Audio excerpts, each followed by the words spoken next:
गरीब माँ डोसा वाली। एक गांव में नम्रता नाम की एक लड़की रहती थी। नम्रता बहुत गरीब घर की लड़की थी। उसको रूपेश नाम का एक लड़का ने प्यार करके शादी किया। रूपेश का पिताजी महेश बहुत बड़ा व्यापारी था। गांव में सबसे धनवान परिवार उनका ही था। रूपेश के दोनों भाइयों के बीवियां बहुत अमीर घरों से आए थे, इसलिए घर में सब लोग नम्रता को बुरे तरीके से देखते थे। नम्रता से घर में काम वाली की तरह पूरा काम करवाते थे। नम्रता अपनी बेटी रोशनी को देखकर खुशी होते हुए कुछ भी कहे बिना सब काम करती थी। रूपेश उनकी बीवी का तकलीफ देखकर दुखी होता था, मगर कुछ भी नहीं कर पाता था। एक दिन अचानक रूपेश एक एक्सीडेंट में मर गया।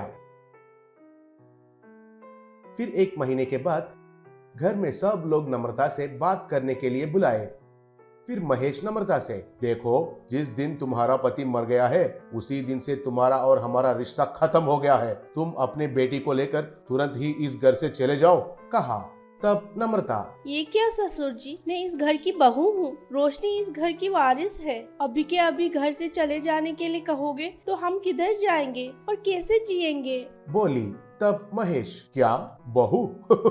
और तुम? ये बड़ी बहू है।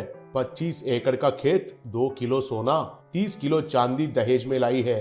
और ये दूसरी बहू 20 एकड़ का आम का खेत, 15 एकड़ केले का खेत, 3 किलो सोना और 10 किलो चांदी दहेज में लाई है। और तुम सिर्फ पहने हुए कपड़ों से आई हो, बहू कैसे बन जाओगी? ये दोनों तो लड़का पैदा किया है। वारिस कहे तो हमेशा लड़के ही होते हैं, मगर लड़की नहीं होती है। कैसे भी देखने से भी तुम इस घर में रहने का कोई सवाल नहीं है। कैसे पहने हुए कपड़ों से घर से आई हो, वैसे ही इस घर से चले जाओ, कहा। तब नम्रता, सासू माँ आप ही कुछ बोलिए, मुझे जायदाद और संपत्ति कुछ भी नहीं चाहिए। मेरी बेटी को पढ़ाकर 2 वक्त का खाना दिया तो बस है। बहू जैसे नहीं तो भी कम से कम काम वाली के जैसे एक कोने में पड़ी रहूंगी। तब नम्रता की सासुर माँ सुमति, क्यों रे, हर रोज तुम्हारा दरिंदर मुंह देखते रहना पड़ेगा क्या?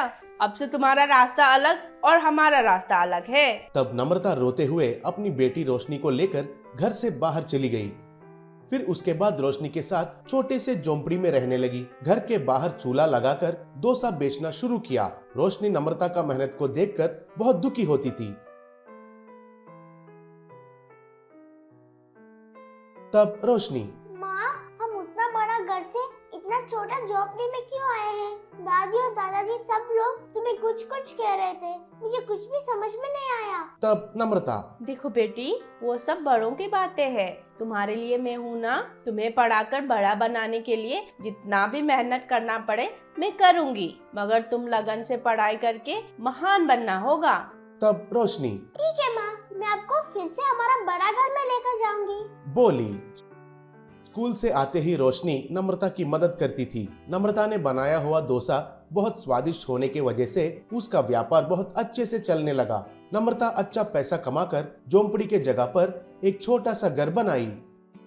एक दिन नम्रता डोसा बना रही थी। उसके पास एक आदमी फटा हुआ कपड़ों के साथ आया। बेटी, 2 दिन से खाना नहीं खाया है। मेरी बीवी चल नहीं पाकर उस पेड़ के नीचे बैठी हुई है। तुम्हें पैसा नहीं दे सकता हूँ, मगर कोई काम है तो करूँगा। 2 डोसा दे दो बेटी, कहकर पूछा।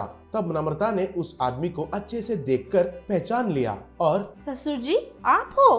क्या हुआ, ऐसे हो गए हो? पूछी। तब नम्रता को देखकर महेश चौंक गया। तब, बेटी नम्रता, तुम हो? तुम्हें किया हुआ अन्याय के वजह से हमारा हालत ऐसा बन गया है बेटी। भगवान ने हमको सही सजा दिया है। ऐसा रोड पर भीख मांगने का हालत में फेंक दिया है, कहा।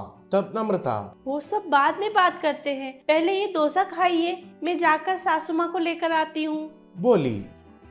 थोड़े देर के बाद नम्रता ने दोनों को उसके नया घर में लेके गई।